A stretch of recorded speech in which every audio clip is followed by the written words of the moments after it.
Hello, hi guys! Magandang hapon sa inyong lahat.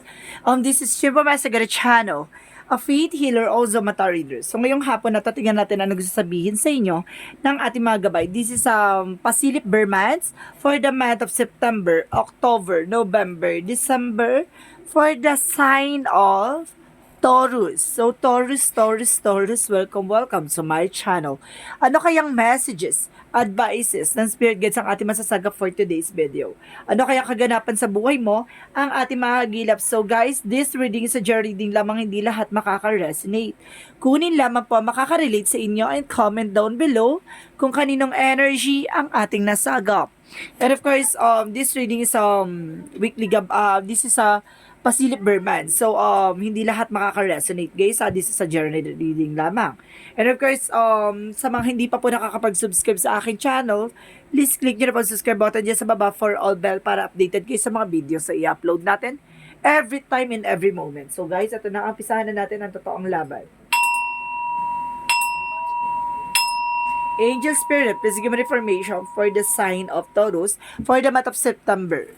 Umpisahan natin sa September, guys. Ano ang pinaka-message sa'yo ng ating gabay? Okay.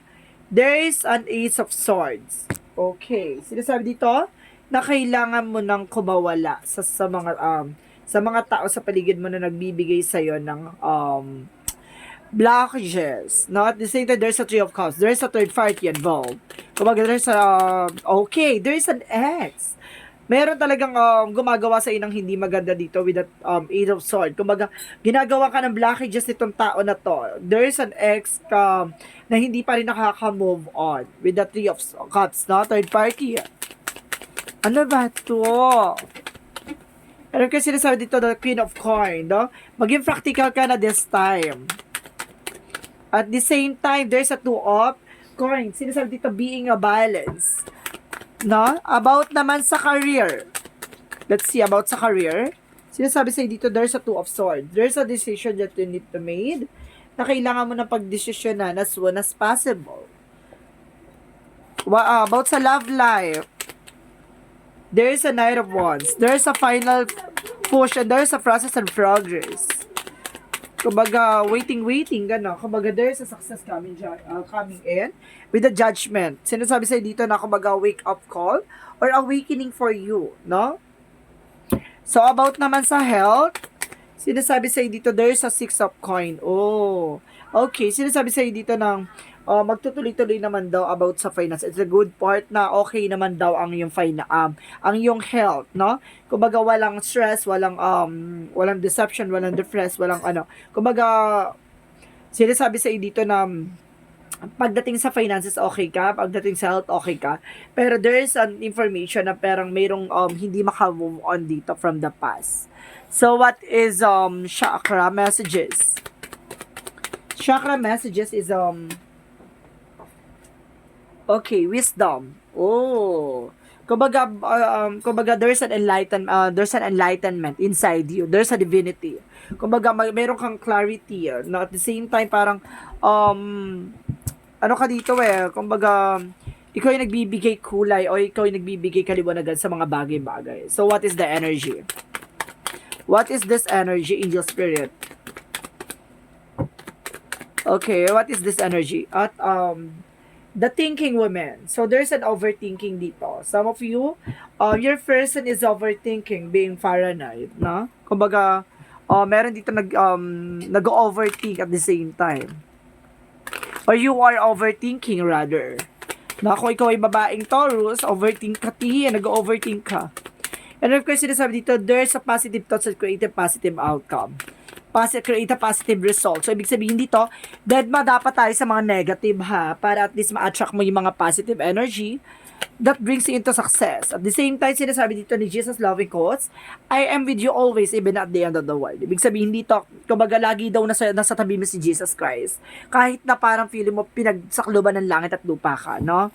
Kumbaga, ang dami mong problema pinagdaanan, ang dami mga hanash, ang dami kaganap sa buhay mo. Pero at the end of the time, kumbaga nare-resolba o nasusolusyonan mo naman. So, what is the Love Oracle card? What is the Love Oracle card? Angel Spirit messages. Okay, there's a lightning. So, ibig sabihin, there's a sudden changes, no?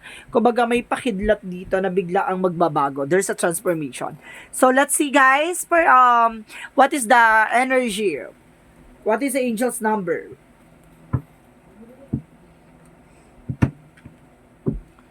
What is angel's number?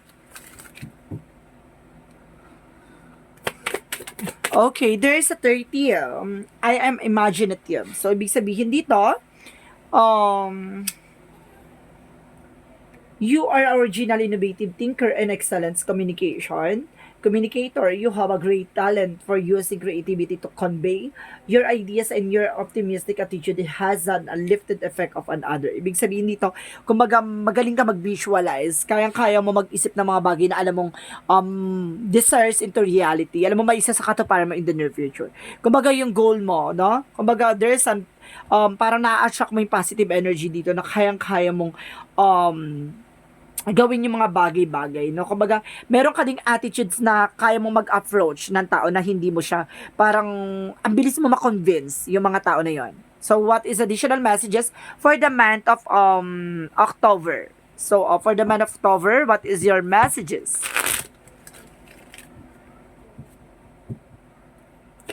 What is the messages for the month of October? Okay, there's a 10 of Wands. There's tawag dito, there's burden, no? Kumbaga maraming responsibility, maraming problema, maraming kumbaga maraming pinagdadaanan ngayon. And of course, meron talaga the Ace of Swords, oh. Kumbaga there's a negative isolation, no? Or you're feeling entrapment. Hindi ka makakilos, hindi ka makagalaw. You're feeling paralyzed or something fear or meron ka ditong parang iniisip-isip, no? Yung nagbibigay sa'yo ng feeling entrapment.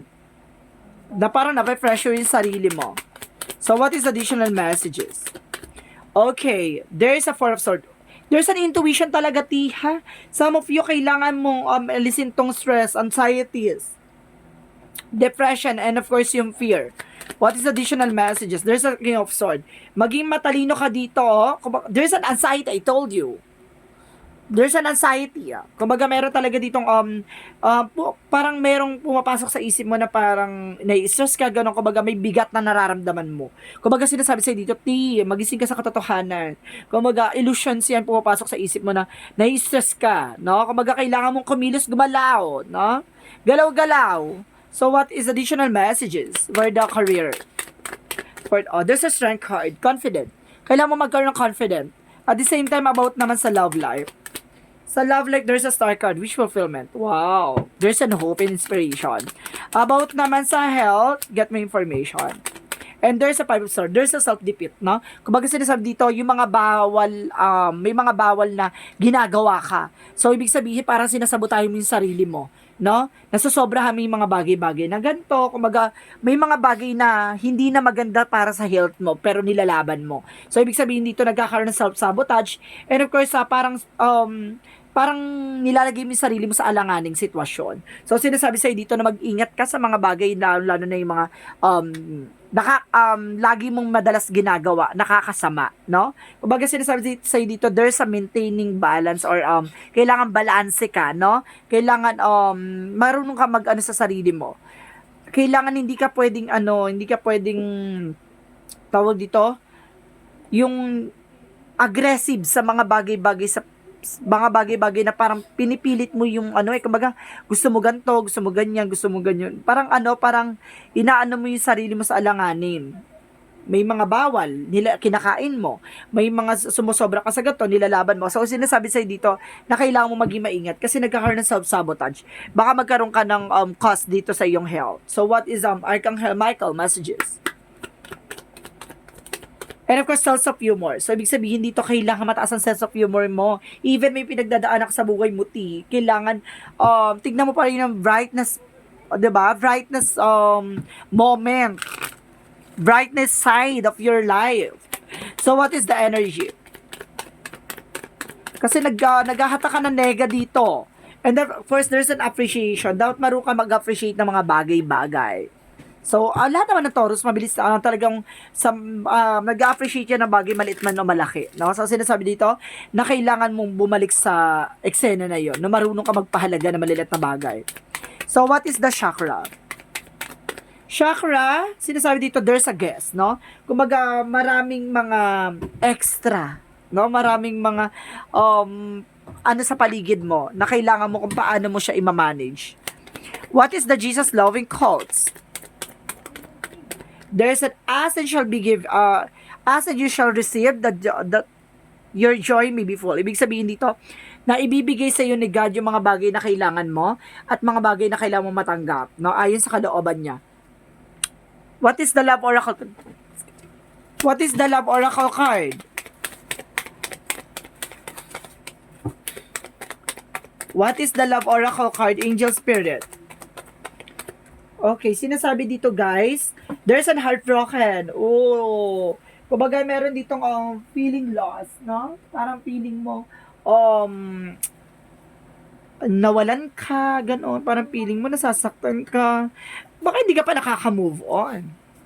Or baka talagang hindi ka pa naka-move on from that past, no? Kumbaga, baka may nararamdaman ka pa sa ex mo. And of course, sinasabi dito, there's a self-indulgence. At sinasabi dito, focus on self. Sinasabi sa'yo, mag-focus ka sa sarili mo, no? Kumbaga, kailangan, time to heal, no? Kailangan pagalingin mo muna yung sarili mo. Dito, buhat sa nararamdaman mo. Or something, may nararamdaman kang sakit ngayon. No? Sinasabi sa'yo dito, kailangan mo magpahinga. No? Kailangan mong mag-time to break up, no? What is the angel's number? There is a 99. I am courageous. So, sinasabi dito, it's time to get to work on the realization of your soul missions in life. You have a higher purpose in this life that is your and only yours. Fulfill and unleash your true power. Ibig sabihin dito, ilalabas talaga ang totoong kakayanan mo. Yun talagang gusto mong gawin sa buhay mo. Yung life purpose mo, yung talagang plano mo sa buhay mo. Wag mong, sinasabi sa dito, wag mong ilaban yung mga bagay na hindi mo naman dapat ipaglaban. Sinasabi sa dito na kailangan mong tumutok sa totoong klase ng buhay. No? Yung realistic. Kailangan mong mag-ready at kailangan mong trabahuhin yung mga bagay-bagay para maisakatuparan mo. No? Para mailagay mo yung sarili mo sa isang sitwasyon na alam mong at the end of the time, magpapasalamat ka sa sarili mo. Na nagawa mo yun, na kaya mo palang ganun, ganyan. Kumbaga, baguhin mo yung perspective mo. So, what is additional messages for the month of November? For the month of November, ano yung pinaka-message sa'yo ng ating mga gabay? Okay, there is a 5 of cups. Oh, there is a losses and a Knight of cups. There's an offer. There's a messages and email. And of course, Queen of Wands, stability, confident. Kumbaga, there's a confident dito. And of course, there's a Queen of Swords. There's an information na parang kaklaro sa'yo, no? And of course, there's a Ten of Wands. There's an responsibilities and obligation. The higher fun. Parang there's a lesson learned. Marami ka natutunan from the past. Marami ka natutunan sa nakaraan mo na parang sinayang mo. Kumbaga, parang nag-effort ka, parang walang nangyari. Kumbaga ngayon parang binibigyan ka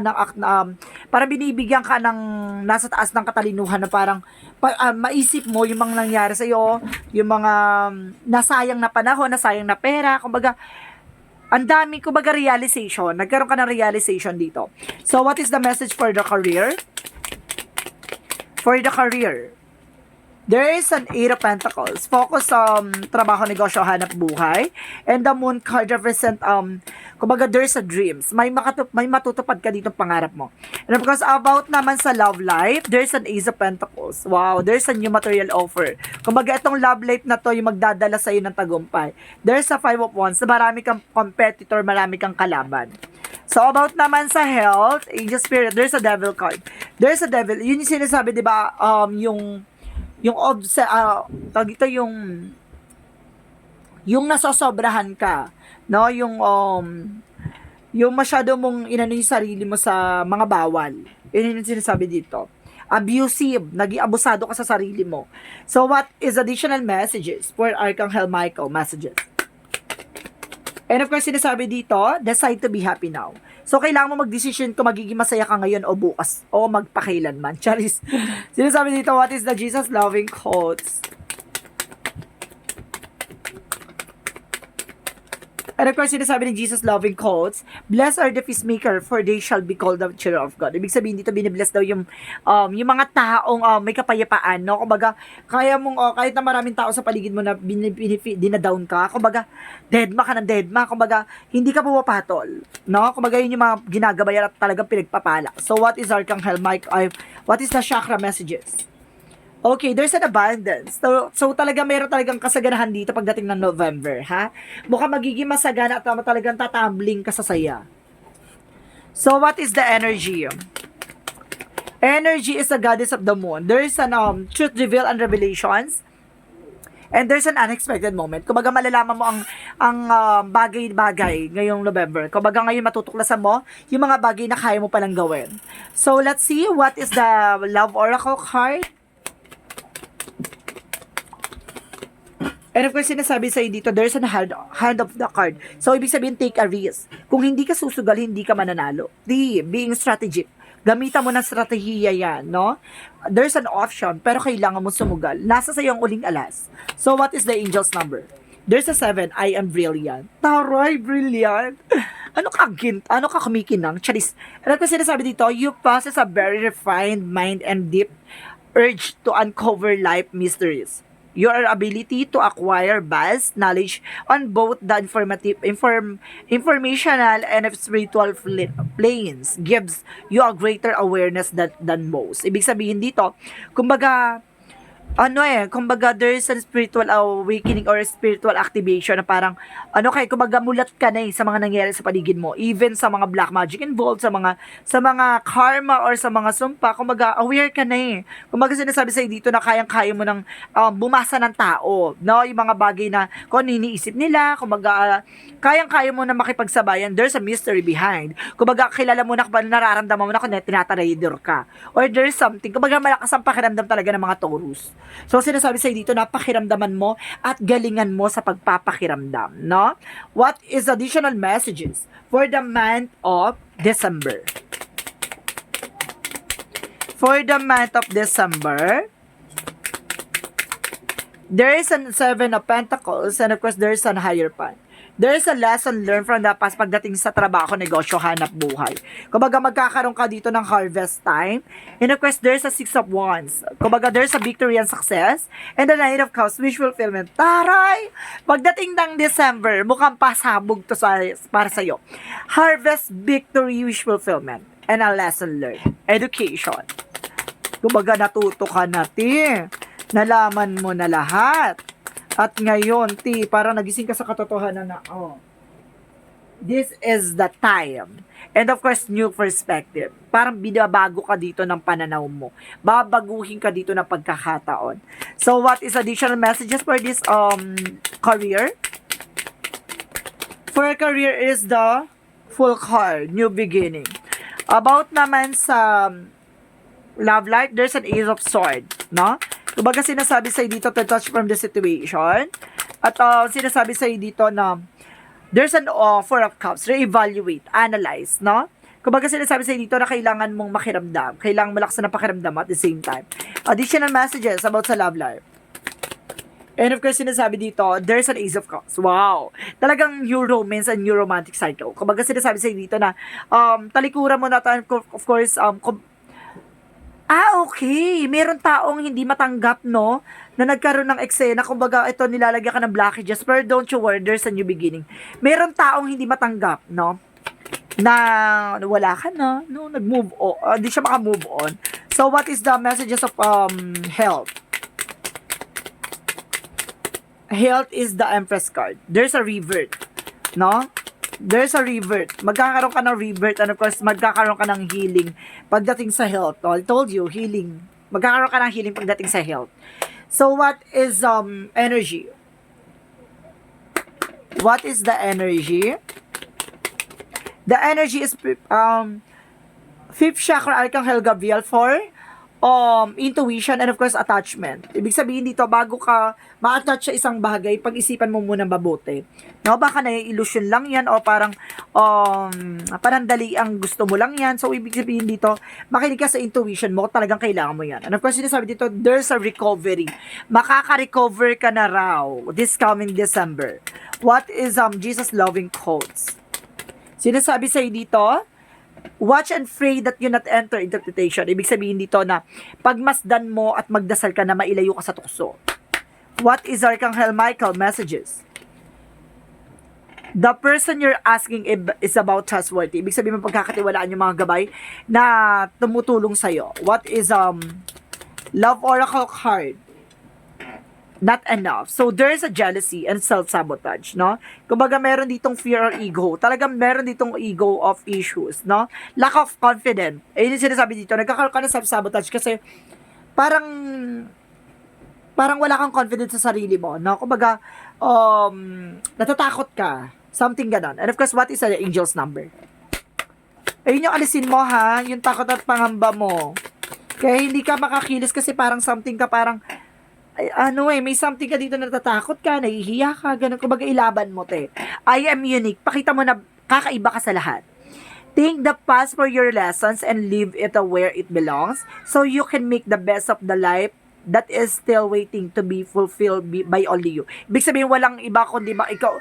Walang ibang makakalis sa situation mo o walang ibang makakapagpabago ng buhay mo kundi ikaw. So, sinasabi sa'yo dito, yung mga pinagdaanan mo from the past, bitawan mo na yan from the past. Hindi mo na yan dinadala dapat hanggang sa kasalukuyan, te.